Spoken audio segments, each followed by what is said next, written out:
उसका कारण ये है कि मैंने उनको डेट दे दी कि मैं लाडनू जा रहा हूँ 14-15 को। अच्छा।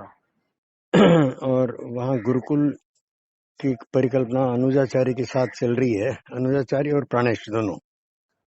अच्छा। तो प्राणेश अनुजाचार्य में से प्रायोरिटी में अनुज है। और सारी डिटेल मैं उसको बताता रहा हूँ। श्रेयांश से डिस्कशन हो गया मेरा, श्रेयांश की सहमति है पॉजिटिव अर्थ में। तो अनुज वहाँ शिफ्ट हो जाएगा क्या? है जी। अनुज वहाँ चला जाएगा क्या लखनऊ? अनुज चला जाएगा। अनुज काफी पहले जाकर उसकी तैयारी है कि गुरुकुल नया शुरू करने के लिए जमना पड़ेगा। तो कारण जो भी हो, मैं ये देखता हूँ कि हर विचार अपना विस्तार खुद चाहता ही है, हम निमित्त बन जाते हैं। ठीक है। हेलो। कितने कमरे लाडनू वाले घर में? लाडनू वाले घर में कितने दिन रहेगा मतलब?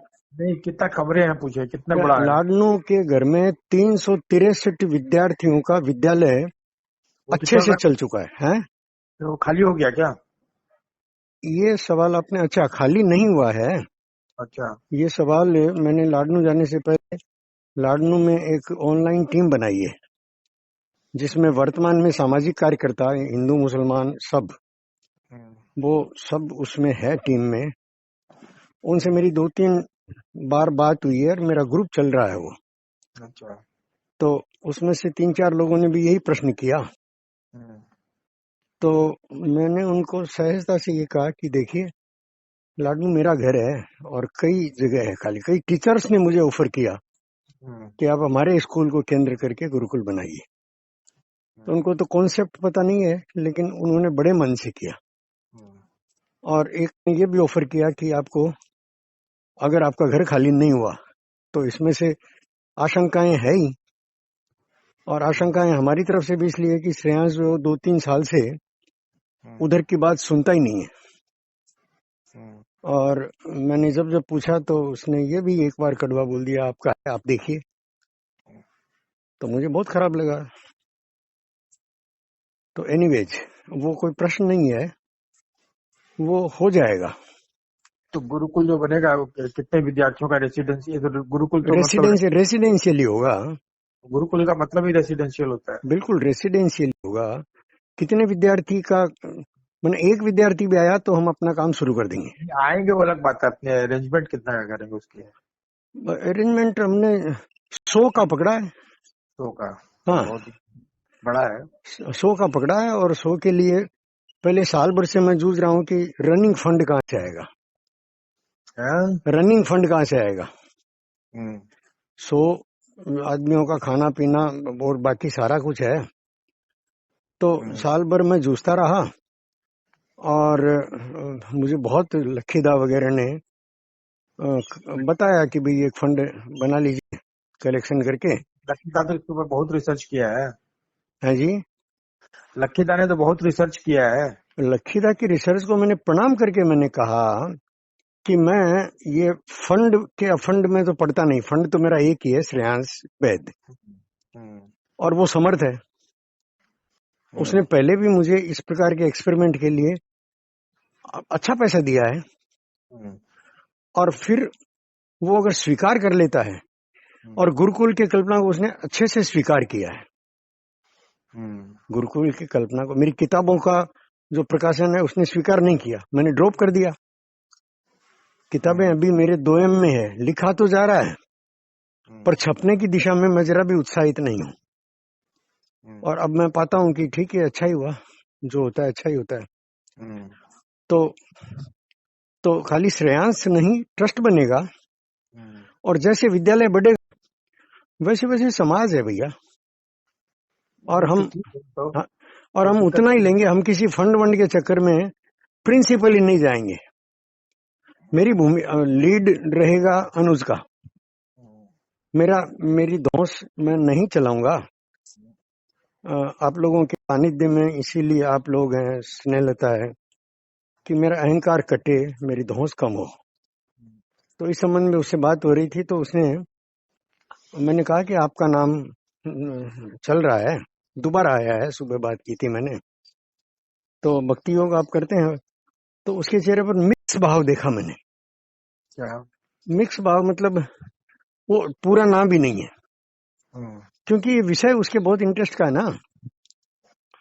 तो आप एक बार फिर से उनसे बात कर लीजिए और ये कहिए कि भाई उमेश जी नहीं बैठेंगे, मंच पर नहीं बैठेंगे, ऐसा कहिए ना, मैं सुन तो लूंगा ही। संकट में साथी का मतलब ये है कि जहां जरूरत है वहां रहूंगा, जहां जरूरत नहीं है वहां से हट जाऊंगा। यही होता है ना संकट के साथी का मतलब। तो आप बात करके देखिए और इसमें से शायद मेरी समस्या का भी आ जाए समाधान। हालांकि वो नहीं पसंद करती है कि मैं ये डिस्कशन करूं आपसे। मैंने आपको जो मैसेज किया वो उसको भी बताया कि भाई मुझे उनकी नजर में मैं घोर अनैतिक हूं।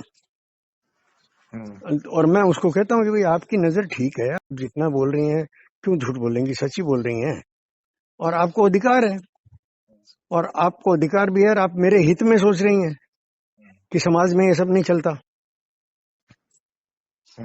तो ये सारा, अच्छा वो भी ये जानती है, फिर वो कहती है कि नहीं मैं भी आपका सम्मान करती हूँ, आप भी सही हैं। तो इतनी दूर तक, और ये मैं अपने मित्रों से भी कहता हूँ कि भाई हम दोनों को काउंसलिंग में रखा जाए। और मैं ऐसा मानता हूँ सुरेश जी कि काउंसलिंग जो है वो मित्रों के पास ही बेहतर होती है। हर काउंसलर पहले मित्र ही बनता है सॉफ्टली। तो मैं देखता हूँ कि हमारे आसपास अच्छे मित्रों का, अरे लखीदा हैं, सुरेश जी हैं, गुणवंत सिंह जी हैं, आचार्य धर्मेंद्र हैं, ये तो 4 टॉप में हो गए क्रम से। सुरेश जी का नाम आ गया ना, सुरेश जी का नाम ना आए तो भी है यार, कहाँ जाएगा। और उसके अलावा बी टीम में भी कई लोग हैं, पर ये कॉन्सेप्ट उठ गया है। श्रीलता का तो ये कहना है कि आपको समझाने कौन जाएगा। तो मैंने उनको तो नहीं कहा, लेकिन मैंने मन ही मन कहा कि अरे समझाने वाला पहले मुझे समझेगा भाई। काउंसलर जो है वो खाली एक तरफा समझाता नहीं है, वो समझेगा तो मैं भी समझ लूंगा। क्या बोल रहा हूं मैं सर? ठीक बोल रहे हैं। अरे वाह यार। तो सुरेश जी ये जिच चल रहा है हम लोगों के बीच, और मेरे जाने में मैं आपको देखिए दिल की बात बताता हूँ कि मैं अभी अनुज से बात करूंगा, मैं ये कहूंगा कि भैया मेरे साथ भी पत्नी नहीं, तुम्हारे साथ शादी हुई नहीं, पत्नी नहीं, ये हम दोनों के साथ गुरुकुल चलाने में सबसे बड़ी बाधा है। बेसिक गुरु माता साथ में रहे तो समाज में स्वीकृति बच्चों में और बच्चों को तो माँ चाहिए ना, जरूरी है वो, ज्यादा जरूरी है। और स्नेहलता से बढ़िया माँ कौन होगी? मतलब आसपास ढूंढ के बता दीजिए मुझे। हमारी अपनी टीम से शुरू करके लंबी टीम में चलिए ले लीजिए, आपके तो बहुत कतर में और ज्ञानी गुणी लोग बैठे हैं, महिलाएं, लड़कियां, सब माताएं। स्नेहलता से बढ़िया माँ मैंने तो नहीं देखी। पर चलिए अपनी पत्नी की तारीफ हो जाएगी। चलिए ना, है जो है सो है, जो है सो है, क्या करेंगे। स्नेहलता जी के गुण बताने से फायदा क्या है, हम लोग जानते हैं ना। हाँ हाँ हाँ बताने, और मैं कितना भी कह लूंगा भैया, उसके दोष कितने भी बता दूंगा, कौन मानेगा, मेरे को जूते पड़ेंगे। और दोष है नहीं यार, पत्नी का अधिकार है वो, हर पत्नी का अधिकार है। अरे आटे की सोत भी नहीं चलती, वो सीमा सीधी सी बात है कि हर माँ अपने बच्चे को कृष्ण सजाती है, लेकिन पतिदेव में जरा भी कृष्ण नजर आ जाए तो भैरव बाबा बना देती है। तो एनीवेज, तो ये मैंने बता दिया। 14-15 तारीख को मैं निकलूंगा। अनुज बोलता है कि बस उधर से आप निकलिए, उधर से मैं निकलता हूँ। उत्साह उसका ज्यादा है, टीम उसके पास है, और बाकी चीजें बैठ करके चला लेंगे। संख्या जो है अपर लिमिट 100 है, 100 तक पहुंचेगी ही नहीं।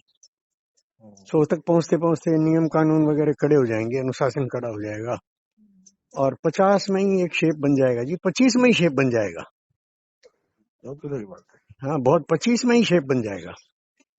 25 की व्यवस्था ठीक हो जाती है तो फिर अगला टारगेट 100 का होगा।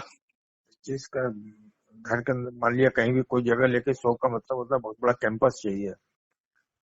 देखिए, जब 363 विद्यार्थी करते थे तो उनकी प्रार्थना का भी जगह, उनके खेलने का जगह, बच्चे तो खेलेंगे ही ना, हाँ। वो सभी है, लेटरिन बाथरूम सब कुछ ही है। और वहाँ 3-4 टीचर तो वहीं रहते थे। काफी बड़ा जो कितना एरिया कितना है आपका area land area? 600 meter square, 600 meter square एक टुकड़ा है और 400 मीटर स्क्वायर दूसरा टुकड़ा है, संलग्न है। 10,000 स्क्वायर मीटर हो गया जी नहीं, 1000 हुआ ना, 600 और 400। हाँ, 10,000 स्क्वायर फीट हो गया ना। हाँ, 10,000 स्क्वायर फीट। रफली नहीं नहीं, 10.33 1 मीटर के अंदर 10.33 फीट होता है। ओह अच्छा अच्छा अच्छा, हाँ तो 10,000 स्क्वायर फीट से ठीक है, आपकी गणित ज्यादा बढ़िया है। लेकिन उसमें कमरे वगैरह, उसकी रचना ऐसी है घरेलू, हाँ। इस विद्यालय के लिए उचित नहीं है, इसलिए विद्यालय वालों ने लिया नहीं। पहले पिताजी विद्यालय को दे रहे थे पूरा, विद्यालय जो चला है ना, आदर्श विद्यालय संघ का विद्यालय चला है, फिर वो ले नहीं रहे थे, इसलिए पिताजी ने बढ़ाकर शायद 5 साल का पहले किया, फिर 3 साल का बढ़ा, 1 रुपया सालाना से। 1 रुपया सालाना तो कागज में होता है और कुछ होता नहीं है। और मैं हर साल पिताजी के रहते भी और पिताजी के शरीर छूटने के बाद भी हर साल उसमें 50,000 से लाख रुपया वो डालता था, उसके मेंटेनेंस में, रिपेयरिंग में, बच्चों के लिए किताबें ले जाना, खिलौने ले जाना और झूले लगवाना, ये सब। एनीवेज, तो अनुज जा रहा है, मैं जा रहा हूँ, और मेरे साथ जुड़ने वाले, मैंने जैसे बताया लाडनू में वो टीम कर ली है खड़ी। आपका ये प्रश्न है ना, वो प्रश्न मुझे फिर उस तरफ ही ले जाता है कि सब चीजें जो है ना वो तय है, और उसकी सफलता का आधार आदमी का विजन और संकल्प। आदमी, मैं तो ये देखता हूँ सुरेश जी कि मैंने ये सारा जो मेरे आसपास डेवलप हुआ है, बगिया, मंदिर, और जिसमें आने को जो एक बार आ गया तरसता है, तो वो बस मैंने देखा और वो होता चला गया। इतनी बात तो सब समझते हैं कि मेरे बस का थोड़ी था, मेरे बस का नहीं था। और इस बीच में कई लोग आए गए, कारीगरों को भी मैंने अपने छाती से लगाया, अपनाया। कारीगर की बेटी यहाँ लास्ट जो है मेरे पास बहुत अच्छा सीख रही थी, वो एंकर बनने की दिशा में। एक कारीगर नहीं, मतलब पांव छू करके बोला मेरी बेटी है, आप साथ जो भी है वो बन जाए, कॉलेज में है। तो उससे भी गड़बड़ हुआ और उसके बाद तो चलता गया। मतलब मैं ऐसे ही नहीं बोलता हूँ कि भाई मैं कोई अच्छा आदमी नहीं हूँ, लेकिन मैं ऐसा देखता हूँ कि द्वंद्व चल रहा है। भाई मानदंड महाभारत से पहले भी त्रेता से लगा करके, और स्त्री पुरुष संबंधों को लेकर नैतिकता अनैतिकता जो है वो झूल रहा है।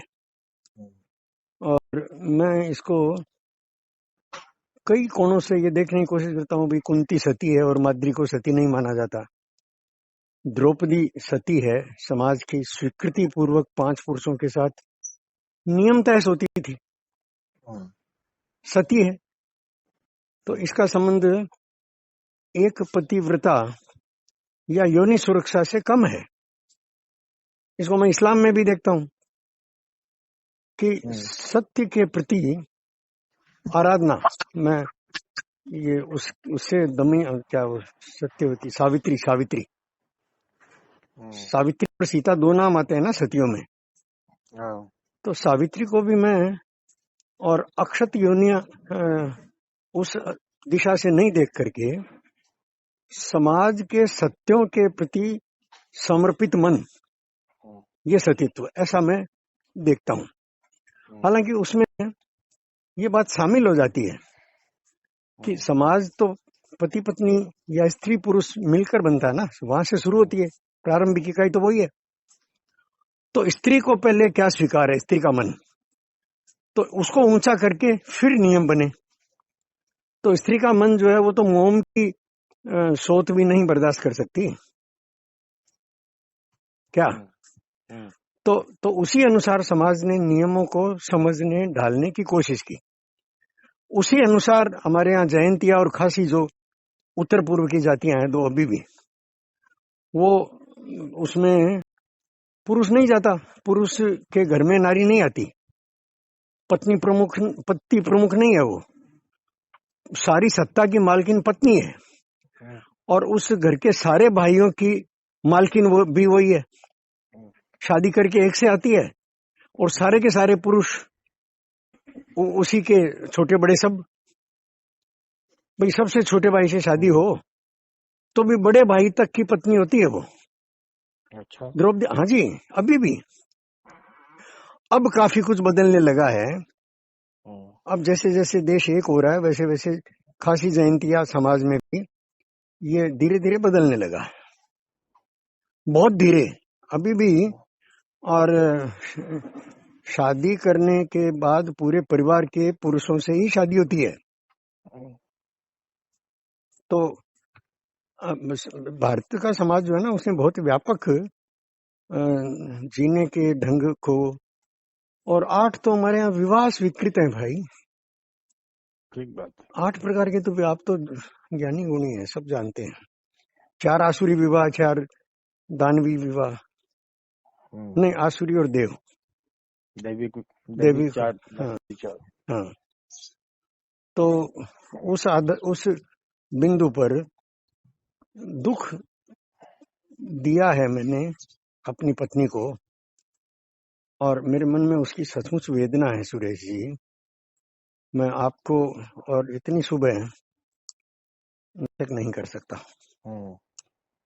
क्योंकि साफ दिख जाता है यार। आप तो, मैं नंगा हूं आपके सामने यार, और मुझे कोई शर्म नहीं है भैया उसमें। मैं जैसा हूं उसमें, और मर्यादाएं मानता हूं, मर्यादाएं मानता हूं, मर्यादाएं मानता हूं। और मर्यादाओं के बाहर मैं बार बार कहता हूं, और वो भी जानती है कि मन तो है पर शरीर से मर्यादाएं नहीं टूटी, शरीर से मर्यादाएं नहीं टूटी। पिताजी भी जानते थे, बच्चे भी जानते हैं। तो एनीवेज, जो भी है, तो आप इस विषय पर रहे, हम भक्ति योग है, और अगर वो नहीं रहती है तो आप निर्णय करिएगा। मुझे बिठाना है तो मैं हूं हाजिर। ठीक है, देख और नहीं, और मैं प्रश्न का उत्तर और जितना समय देंगे उतने में ही, बाकी तो गुणी है आप सब लोग, बाकी खुद ही पकड़ लेंगे, दोबारा पूछ लेंगे। ठीक बात है। हाँ, इसमें कोई संदेह नहीं रहना चाहिए, है तो निकाल दीजिए। चलिए, हाँ बस। और क्या मुझे आपसे कन्वे करना था सुबह सुबह? हाँ, मैंने लाडनू का प्रोग्राम कन्वे कर दिया। दिवाली पर वापस आने का मैंने बोल दिया है, भाई आप लोग आएंगे तो हम लोग थोड़ा राजस्थान घूमने का मन है, गाड़ी करके सब घूम लेंगे, और नहीं तो मैं आऊंगा दिवाली पर आकर फिर जाऊंगा। और ऐसा एक लाडनू के लोगों के साथ भी मेरा एक ग्रुप बना हुआ है, संवाद वार्ता चल रही है बराबर, और मैं निशंक भाव से जा रहा हूँ, अकेले ही जा रहा हूँ, क्योंकि वहां लोकल ही, अगर मैं यहाँ से कोई सहारा ले जाऊं तो वो चलेगा नहीं। वहीं लोकल जैसा भी मिलता है, और बाकी काम तो अभी सारा हाथ से करता ही हूँ। ठीक है मित्र, चलिए, ओके, नमस्कार।